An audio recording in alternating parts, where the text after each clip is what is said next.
인수분해 뭐 공식 외울 단계는 아니고요. 그리고 공식 외우는 건 나중에 한번 이면지 같은 걸 좀 줄 테니까 여기서는 그 기본 베이스를 가지고선 조금 더 레벨을 높이면 어떻게 될까를 한번 생각을 해봅시다. 그리고 꼭 기억을 해줘야 되는 것들 그거를 오늘 좀 잡아보면 좋을 것 같아요. 인수분해면 뭐 거의 이것도 모든 책이 동일하게 나와요. 그래서 이제 그런 것들에서 조금 차별화된 걸 한번 설명을 드릴 거고 역시 차별화의 기준은 뭐냐면 이거 시간을 줄여야 돼요. 인수분해라서 실제 시험에 들어가시면 넘어가지도 못해. 그냥 계속 풀고 있는 거지. 한 10분 씁니다. 그리고 한두 문제 나오거든. 그것 때문에 굉장히 고생을 하니까 시간을 줄일 수 있는 방법에 대해서 우리가 조금 공부를 해야 되고 그 다음에 레벨이 높아지는 것들은 이제 어떻게 할 것인가 이런 것들을 한번 봐야죠. 나머지는 기본적인 연습들이 조금 필요하긴 해요. 근데 이거는 이제 책이 나오면 연습을 하면 되니까 뭐 그렇게 큰 문제는 아닐 것 같아. 첫 번째로 선생님이 좀 해주고 싶은 거는 시간을 줄일 수 있는 거는 이제 6번을 갖고 설명을 한번 해볼게. 오늘 드림 프린트 6번이야. 당연히 푸실 수 있을 텐데 못 풀 것 같아서 말씀드리는 게 아니라 어떻게 하면 이걸 시간을 줄여서 갈까 이걸 한번 생각을 해봤으면 좋겠고 그게 자연스럽게 심화 문제로 이어질 거야. 어려운 문제로 이어질 테니까 그런 방식으로 얘를 한번 접근을 해보자. 그래서 6번 문제를 한번 보시면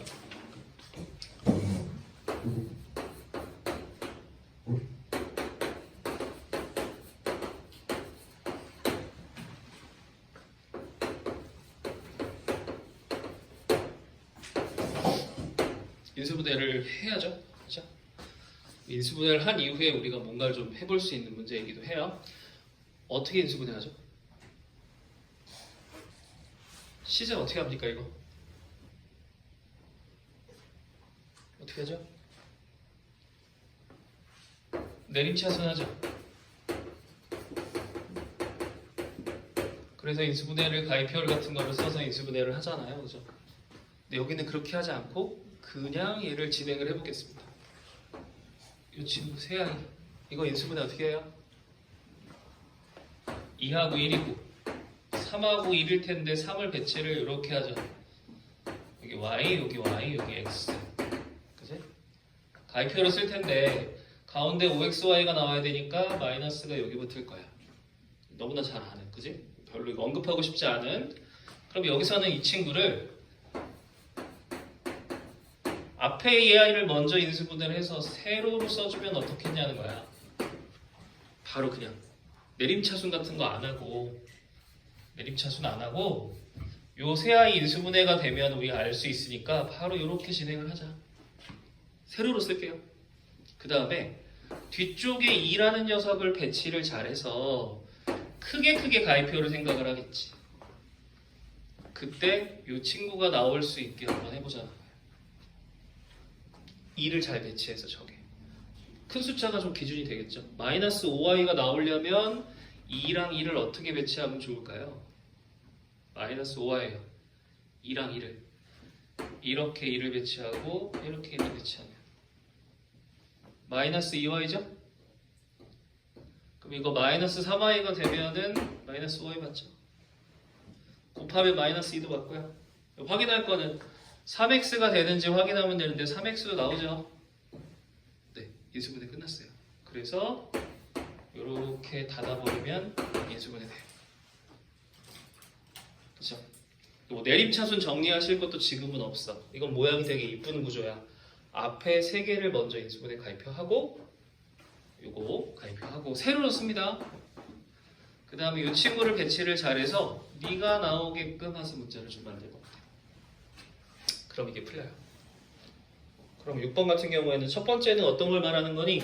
마이너스를 나왔으니까 이게 첫 번째를 말하는 거고 두 번째는 이게 두 번째를 말하는 거겠지. 그치? 그래서 이렇게 풉니다.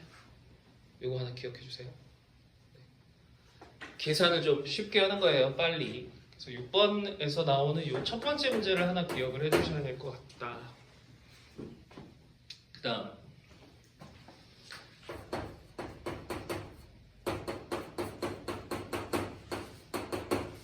이렇게 인수분해 되잖아요. 그러면 이 인수분해가 어떻게 된 거냐면 두 1차식의 곱으로 인수분해된 거죠? 모양 잘 보세요. 두 1차식의 곱이에요, 그지? 저렇게 인수분해가 됐다라는 게 기억을 해줘야 돼. 그래서 첫 번째로 기억해줘야 되는 건 이걸로 시간을 우리가 조금 줄여보자. 그죠? 그죠? 첫 번째로는 바꾸지 말고 이렇게 줄여봅시다. 두 번째는 7번 같은 건요. 7번 같은 거 이제 점점 복잡해져요. 그쵸? 사실은 8번 같은 걸 먼저 많이 하지. 근데 8번은 내가 해줄 건 없을 것 같아. 조립제법 써요. 그죠? 8번은 조립제법 써. 그래서 조립제법 쓰는 것만 그냥 문제를 풀면 됩니다. 크게 레벨이 높지 않아요. 그런데 7번 같은 경우 우리가 좀 다뤄봐야 돼. 7번을 보통은 교환식, 대칭식 이런 식으로 표현을 해. 무슨 소리냐? x, y, z가 자리를 막 바꿔도 똑같이 생겼어. 그리고 차수가 높아. 이런 녀석들을 어떻게 풀 것인가를 한번 봐야지. x제곱에 y 더하기 z예요. 그죠? 뭔가 대칭적인 모양으로 생겼어요. 그 다음에 y제곱이면 z 플러스 x죠. y 없이. 세 번째는 z제곱이면은 x 플러스 y가 나온대요. 그리고 2xyz. 이렇게. 교환식. xyz를 서로 바꿔도 모양이 똑같아. 이런 건 어떻게 풀어야 될까요? 가장 기억이 잘 안 난다, 무조건 해야 된다 그러면 한 문자 정리를 하죠. 한 문자 정리하실 때 기본은 뭐예요? 차수가 낮은 문자로 정리를 해야 돼. 근데 얘는 지금 차수가 더 어때? 똑같이 생겼잖아요. 그럼 이럴 때는 그냥 아무 문자로 하나 정리하면 돼요. 그죠? 차수가 낮은 녀석으로 정리를 하세요. 근데 차수가 똑같으면 아무 문자나 하나 정리해 주시면 될 것 같아요. 그죠? 그죠? 이렇게 인수분해가 좀 됐어. 그러면 이제 한 문자 잡으면 뭐 x라는 걸로 잡아준다면 이런 녀석이 필요한 거죠. x제곱 그 다음에 x 없는 거 이렇게 정리를 하자는 거지. 그치? 그럼 여기서 x 들어가 있는 녀석은 여기 y제곱, x 들어가 있는 건 z제곱, x 들어가 있는 건 2yz, x 없는 거는 y제곱 z, z제곱 y 이렇게 바뀔 거야. 그래서 y 플러스 z를 묶어줄 수가 있겠다.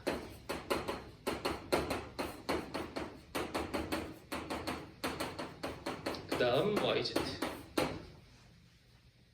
요거 인수분해 되죠? 근데 이거 인수분해 가기 전에 우리가 한번 생각해 볼게. 요거야. y 더하기 z가 나오는 거 확인했어? y 더하기 z가 나오는 거 확인했다. 근데 이거 대칭식이라며. y하고 x하고 z하고 막 바뀌어도 된다며. 그럼 이 식에서 y 더하기 z가 나왔으면 상상해 보건데 x 더하기 y도 나올 수 있는 거 아니야? 또 x 더하기 z도 나올 수 있는 거 아니야? 왜냐면 x, y, z가 바뀌어도 되잖아. 그치? 그러니까 그냥 이 y 더하기 z를 하나 찾아낼 수 있다고 하면은 그럼 이건 이런 모양도 나오고 이런 모양도 나올 수 있는 거죠.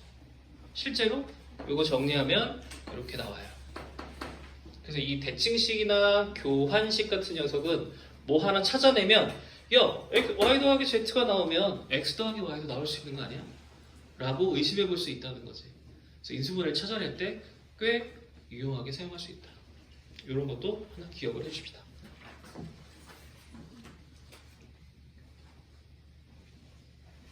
그러면 또 좀 한번 풀어보라고 해볼 수 있을 것 같은데